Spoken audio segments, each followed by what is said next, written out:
Les amis, j'espère que ça va. On se retrouve pour quelques actualités MMA, mais pas que. Nous allons parler de Tony Ferguson aussi. Et j'avoue que il se prend une petite sauce de moquerie derrière. C'est pas très gentil, parce qu'on connaît très bien sa légende, malgré que il était sur 8 défaites consécutives, je pense. 7 ou 8. Donc voilà. Le mec, c'est vrai, bon, il a gagné, ils ont dit contre un TikToker et tout. Non, c'était pas un TikToker, c'était un boxeur pro. Bah, il est connu, déjà il fait des vidéos et tout, bien avant qu'il soit un boxeur pro, mais c'est un boxeur pro. Et il est beaucoup plus jeune que Tony Ferguson. Donc, il y a, on va dire, la jeunesse joue beaucoup. Je pense que Tony Ferguson a fait une très belle performance. Et il le sait. C'est pour ça qu'il était ému. Déjà, il a pas, voilà, il vient de renouer avec la victoire. C'est quelque chose pour moi. Je pense que c'est normal. Il y a de quoi être fier. Et le pauvre, il est en train de manger une avalanche de moqueries. Regardez ce qu'ils ont mis. Ils ont mis Tony Joshua, Canelo et Tyson Fury. Genre eux, ils ont des défaites. Et lui, il est à 0 défaite. Alors que c'est son premier combat de boxe. Ça se voit qu'il a pris un bon coup de vieux. C'est plus le Tony Ferguson d'avant. Déjà qu'il est là, c'est déjà bien. Donc les personnes qui ont fait cette photo, déjà cette image plutôt, même eux, ils sont même pas, on va dire, à 1/10 de son niveau. C'est-à-dire, déjà, il est vieux maintenant. Tu vois? Et toujours, il est là, il veut donner encore plus. C'est quelque chose que tu peux que saluer, en vrai. Tu vois? Je parle du sportif. Je parle du sportif, les amis. Il y aura aussi une conférence de presse pour l'UFC 321 entre Cyril Gane et Thomas Spinal. Ça sera le 5 septembre à Paris. Et franchement, j'ai hâte de voir ça.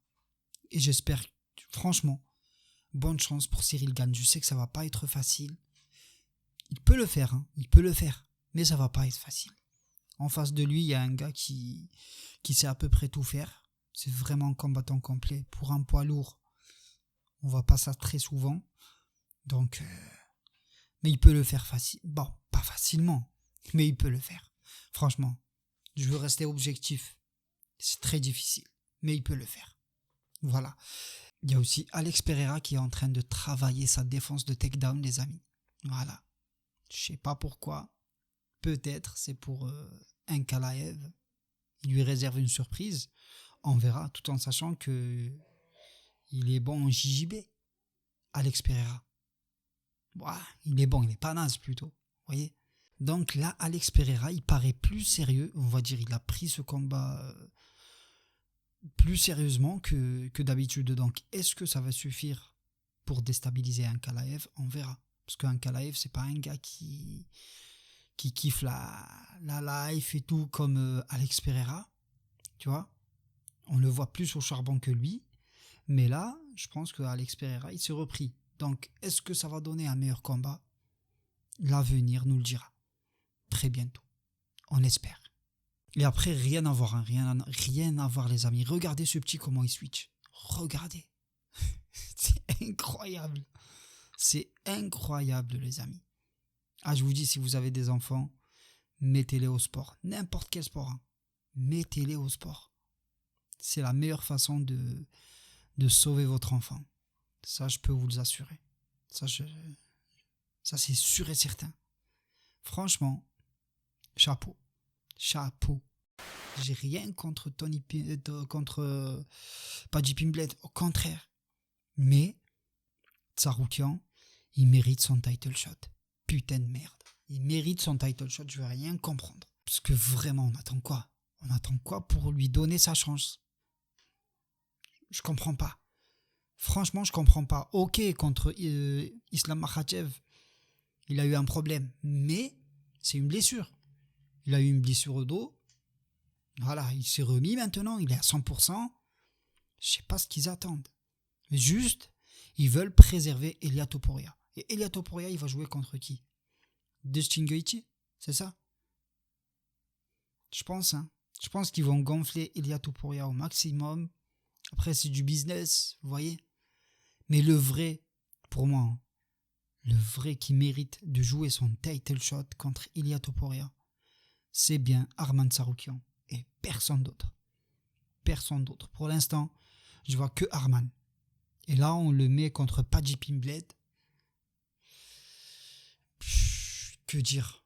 Il a tout à perdre, lui. Contre Paddy, il a tout à perdre. Pourquoi on le met contre Paddy Pimblett? Je comprends pas. Franchement, j'arrive pas à comprendre. Hein. J'arrive pas à comprendre pourquoi ils sont en train d'esquiver Ilia Topuria pour ce combat. C'est incroyable. C'est incroyable. C'est du business, c'est vrai. Mais à un moment donné, donne la chance à Arman Tsarukyan. Voilà. Et il y a aussi John Silva contre Lopez, les amis. Le combat s'annonce électrique. Franchement, j'avais oublié. Quand je scrollais et tout, je me suis rappelé, je dis ouais. Ah ouais, il y a ces deux fumiers qui vont combattre. Et c'est des assassins, on verra. On verra. Moi, j'ai ma petite idée. J'ai ma petite idée, les amis. Je pense que Lopez... Franchement, je pense que... Voilà. Ça reste mon avis. Lopez peut lui faire du sale. Voyez, malgré que Silva il est grave dangereux, mais on verra ce que ça va donner. On verra ce que ça va donner, les amis. Voilà, les amis, c'était une petite parenthèse. Voilà, un petit tour sur les réseaux, pardon. D'ici là, portez-vous bien, les amis. N'oubliez pas, abonnez-vous si ce n'est pas encore le cas. Et on se dit à très bientôt. Ciao, ciao.